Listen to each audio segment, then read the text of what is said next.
before I come and hit you upside the head.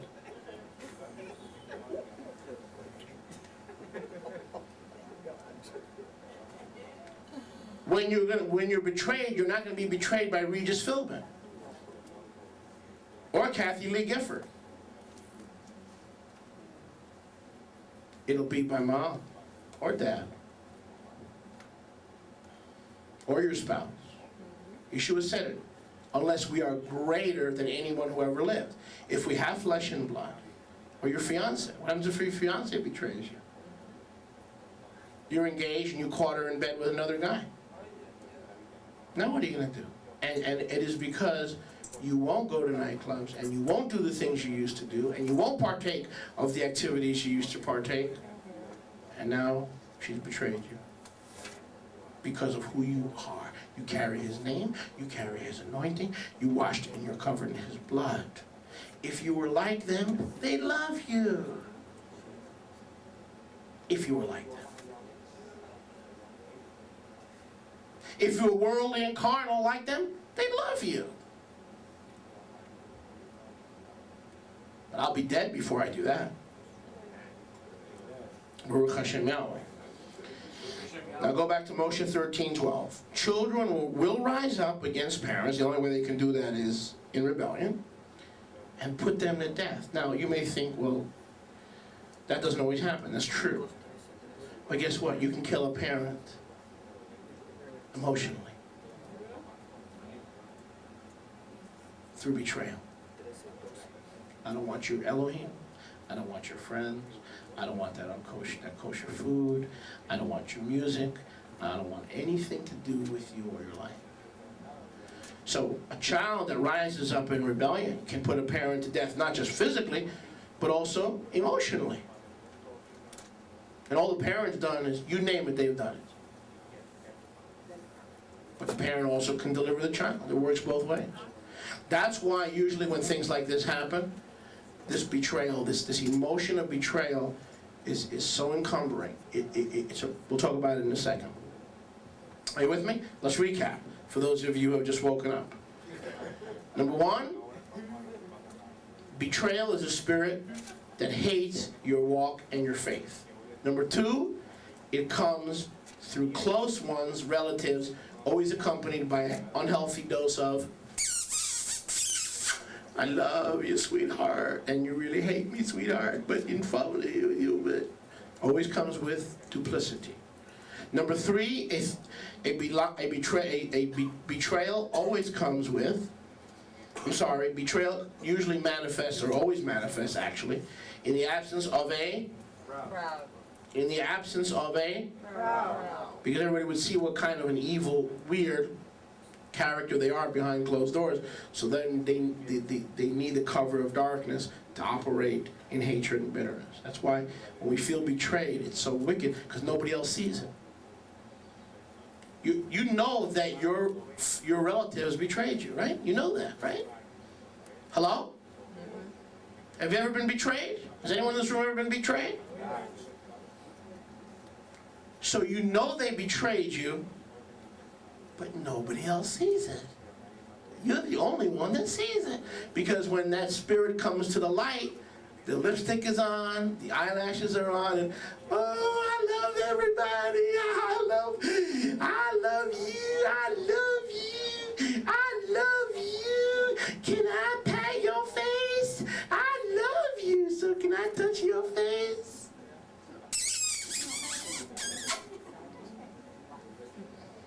In the meantime, dear Abby, that scum who calls himself my father, I wish he would stop breathing, and I can't wait to get a hold of his money.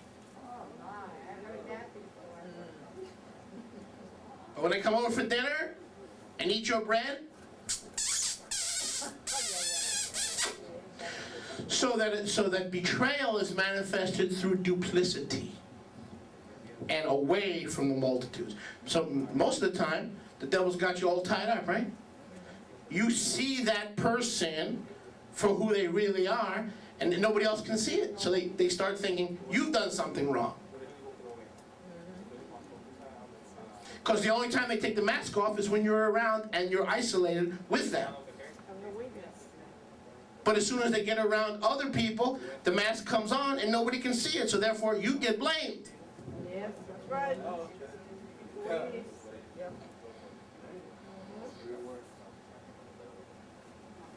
Now look at verse 12. It says here that betrayal takes place. For betrayal to take place, it must rise up. Look at verse 12. It must rise up. Did you get that? Listen carefully. Betrayal never happens. Never happens. It rises up. It's not birthed in an incident. It's not birthed in a moment of rejection. It's not birthed in a moment of insanity. It's not birthed in a weak, fleshly, beggarly, elementary moment. Betrayal, by definition, needs time like yeast to raise that leaven. It rises gradually. It simmers, it simmers, it simmers until it springs into full-blown hatred. Do you understand what I'm saying? Yes. Read the words of Yeshua. The father against the child, and when the child rises up in rebellion against the parents, it is not a now I hate you, now I love you. No, she loves me, he loves me, he loves me not. No, it must rise up. Listen, it never happens overnight. It may have taken 5 years to manifest, but it never happened. It never happens overnight. It rises up. And if it's not dealt with, while it's rising up, a little leaven will leaven the whole lump. Yes, that's right. The whole home, you, your husband, your aunt, your cousins, your relatives. Pretty soon, if that thing isn't dealt with, it'll rise up and contaminate your whole home. And it'll turn everybody against you, thinking if you had behaved differently, that person wouldn't have turned out that way. So everybody's focused in on you, and that spirit is hiding in the darkness, in a closet, just waiting for the crowds to dissipate, so they could write their letters of how they really feel, or send their emails to their buddies of what they really think of you. And then when you find those letters, and when you find that email, whoa, baby. This didn't happen last night. This has been rising up for 5 years, and you feel like someone has taken a stake and driven it through your heart.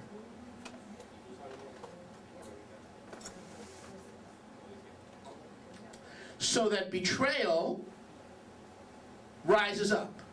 You follow me? Yep. It doesn't happen overnight. If it manifests, be sure you're seeing the end of the process, not the beginning.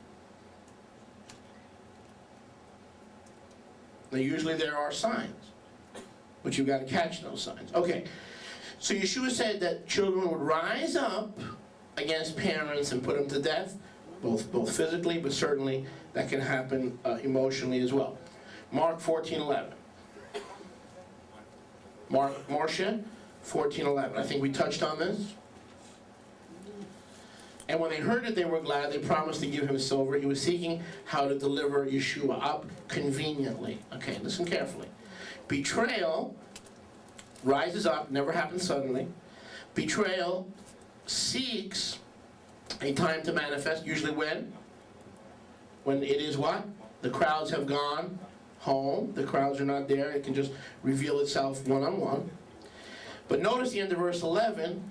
Yahudah picked a time to betray the Master Yahweh, Yahshua, when it was convenient. Circle those words. A spirit or a person that will betray you does it, listen, in a moment of convenience. Not a moment of sudden anger or sudden hatred, because it's been rising up for months, for years. But it will reveal itself not just in a quiet moment or in a time when, people can't see their duplicity, but they pick the time that individual will betray you at a time that is most convenient to them. Meaning, if I betray you now, I can get the most money. If I wait, I'll get less money. Judah said, I better get the 30 pieces of silver while the getting's good. So betrayal is so shocking because it comes upon us unaware, but it's been rising up for so long, and it manifests at a convenient time for the duplicitous person, which is always one of the most inconvenient times for us. Hello? Just when we're about to go on a trip. Just when we're about to witness the good news of Yeshua to Israel. Just when we're about to board a plane, all of a sudden, this thing that's been rising up for 6 years hits you at the airport. And you're saying to yourself, who the heck have I been living with for these last 20 years? And as soon as you get on that plane for Israel, it tackles you. You Jew, you just want to be a Jew, you just want to be a Judaizer. You need mental assistance as in you are lunatica. And I'm here to assist you mentally by conveniently coming out of the closet, so that a spirit of betrayal comes at us at the most convenient time for the one who is betraying, but at the most inconvenient time for the one being betrayed. A new month, a new year, a new ministry, a new start, a new job, a new understanding, a new vision, a new understanding of the Word. As soon as you have you grab something special, that spirit that's been rising up says, now it's it's very convenient. I'm going to move now because the 30 will become 20 real quick.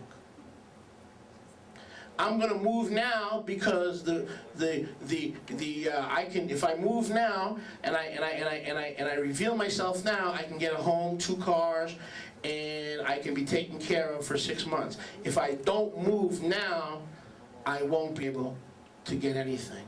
I'll lose everything. Are you with me, or did I lose you?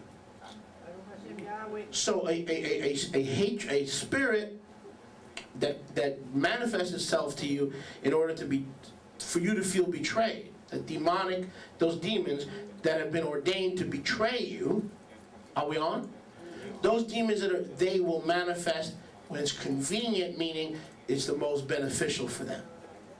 The most money, the most advancement, the best time to do what's best for them. Hello? Emphasis on them. They'll betray you. They'll get rid of you. If you're in their way, if you're in their way of being with someone that they've ordained to be with, any person, any circumstance, anything that gets in their way, they'll shove out of the way. And when you don't get out of the way, they'll hate you for not getting out of the way, so that they can be with that person or with that inheritance. Oh. Hello? You're all missing that. Because some of you are getting fidgety here. Don't get nervous on me. There's nothing to be nervous about. I'm learning through life experience. So that when Yehuda was going to betray Moshiach, here in Mark 14:11, what do we see? Moshe. We see that demonic spirit that was rising up in hatred. Did Yehuda come to betray Yeshua overnight? No, he was rising up in him, amen? Yes. And he had the money bag. He was the treasurer, was he not? So he picked the convenient time because it was the most financially advantageous time, wasn't it not? Why now? Why did the spirit of betrayal manifest itself this month, this year, this season, this hour? Because I want you to know it's been rising up away from the crowds, kissing you every night. All right? And it's never been dealt with. It's never been isolated and dealt with and received healing. And it has picked the worst time for you, but the best time for it. Does this make sense?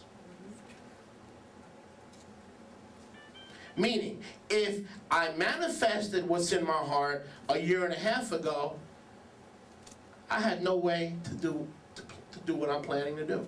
But by waiting for the right time and for the right circumstances and for the right people to come along, then I can do what's always been in my heart to do. Do you understand?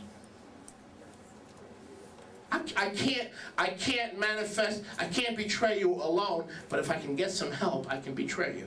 Judas couldn't betray Maria Moshiach alone. He had to get help from some of his demonic Pharisaic friends.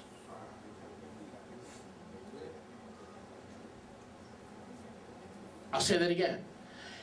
Before the Pharisees got on board, were the thoughts of betrayal in Yehuda's heart? Yes. Were they rising up? Yes. But he needed the Pharisees to give him the convenient time to move out in his what was already taking place underneath the skin, away from the crowds, in his heart. I know I'm talking to somebody today. Not to mention myself. Yehuda could not have risen up against Yeshua and betrayed him without outside help. Okay? My little Nina, I love her more than life. But she couldn't do what she's doing now without outside help. Someone has come along and helped her to do what she's doing now. And that's the way betrayal is. It finds another like spirit that believes and operates the way it operates to betray you. So usually, listen, betrayal is done by a lonely spirit, an isolated spirit, but never alone. Right. Write it down.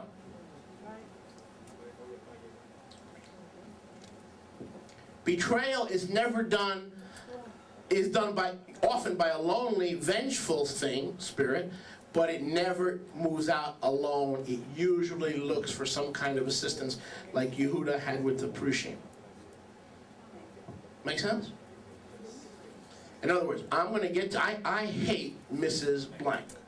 So, but I don't have the guts to steal and take her inheritance and move out against her. So I'm going to find Brother Joe and Brother Fred and Brother Roy Lee, and together we're going to move out. So that those demons are lonely demons. The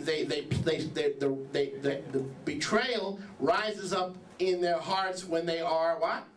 Isolated away from the crowds. But at some point, they're going to need a vehicle to put that hatred and betrayal into full bloom. It's getting very quiet here. It cannot operate without help. Hello? So if a woman hates her husband, if a fiance is caught in an unrighteous act with another man, that thing was already in her heart, and that man brought out the vehicle. You understand what I'm saying? The man was the vehicle for that betrayal to take place.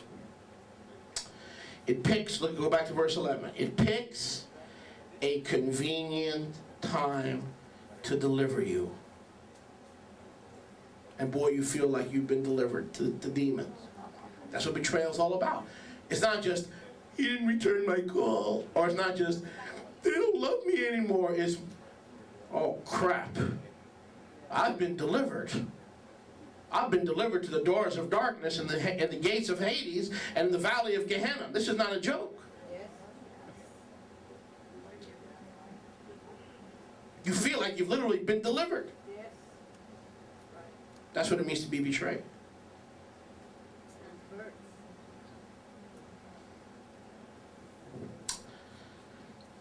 So it picks a convenient time to manifest its own evil, but is inconvenient, of course, as we mentioned, to the one being betrayed. Yochanan chapter 6.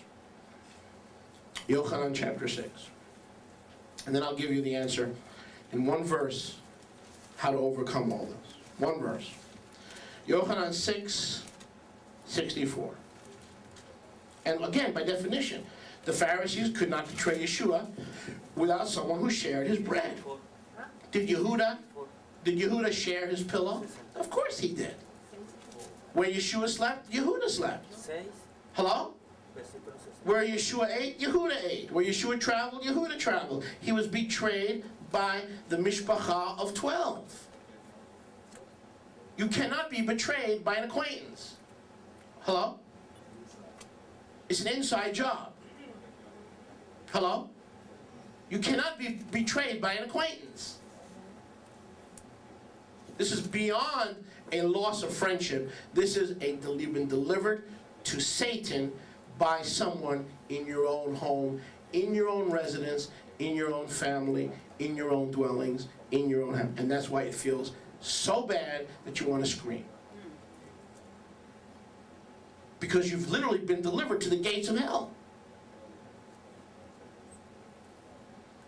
That an outsider couldn't do it to you. Right? An outsider cannot do it to you. Yochanan 6:64. But there were some of you who do not believe. For Yeshua knew from Bereshit, meaning before Genesis 1:1, Yeshua knew from before Bereshit who they were who did not believe and who would deliver him up. So what you have to understand if you're in the process of being betrayed, or if you've been betrayed, or betrayal is ongoing. That's the worst kind. You can't get rid of the betrayal, and the betrayal is ongoing because they're still in your house. And for whatever reason, you haven't gotten them out of the house. And for whatever reason, the betrayal is ongoing. That is the worst kind. The best thing you can do with betrayal is confront it. But when the betrayal goes on and on and on, right? So what Yeshua is saying, watch this. He says in Yochanan 6:64,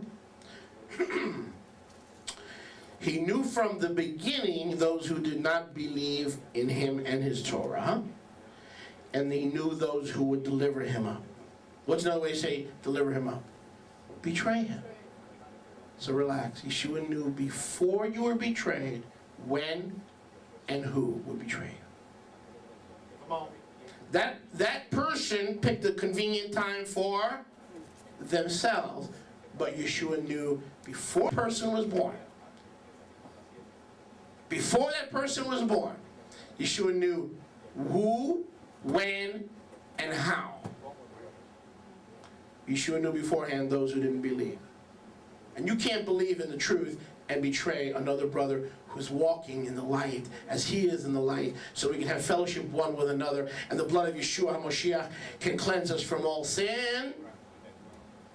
Anybody walking in the light as he is in the light, having fellowship with one another, would not betray another brother. By definition, they've got to leave the fellowship of the light and hide in the closets of darkness so the Spirit can manifest. But when that betraying demon is ready to manifest, it's so courageous, it doesn't have the courage to launch out on its own, so it finds the Pharisees and they start doing business.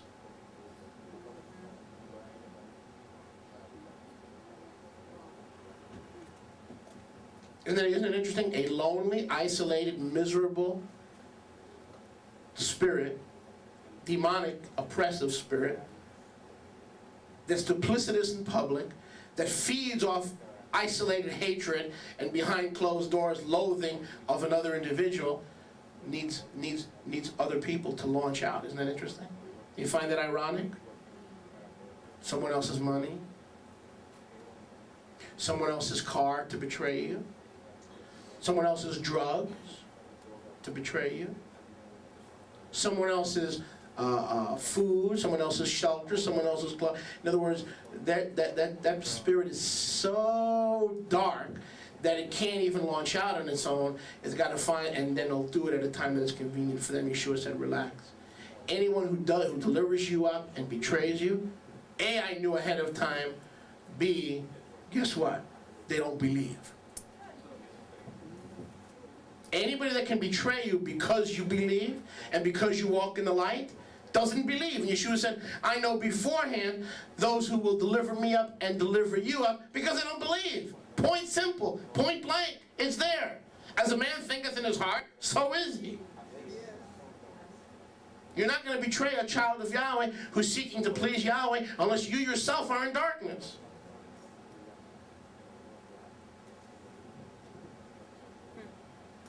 Yeshua said here, being betrayed by Judas, Yehudah, it's because he did not believe. Look at me, honey. He went to church. He was one of the 12. Oh, he had pastoral letters of recommendation from the Prushim. And he showed up every week for service. I bet you Judas didn't miss any services. He was even there when they were drunk after Pesach.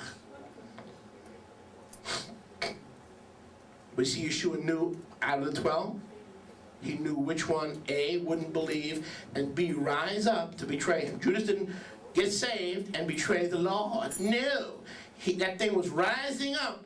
And then, according to Mark 14, 12, and 13, that spirit picked a convenient time, and Judas couldn't do it because he was too scared. He had no courage, and like most demons, when you confront them, they run, or close the door, or hide. Hello? So as soon as Yehuda found other partners, he launched out in betrayal, delivering up Yeshua. But Yeshua said, relax. I know A, who's going to do it, when they're going to do it, and P.S., you need to know what I need to know, what you should know, what I know, what you don't know, that I already know, that you soon will know. Which is, they don't believe. Get that in your head. Anybody that can betray you for being set apart, and being Torah observant, and living like an Israelite, and a member and drinking of the commonwealth of Israel, doesn't believe. If they hate you, and I got more news for you, I love the Lord, but I just hate the Lord's children. Really? Really? Yeah. I like Carmen Electra, and I like David Letterman, but I don't like Marilyn. She's boring. I don't like Pappas. He's boring. All he talks about is the word. I'm not going to hang out with your boring friends. Know one thing. They don't believe. You cannot betray a child of Yahweh and believe the word of Yahweh, because it would caution you to come out of the darkness and into the light. And stop being duplicitous and get rid of the public kissing and have a change of heart to those who do love you and who do take care of you.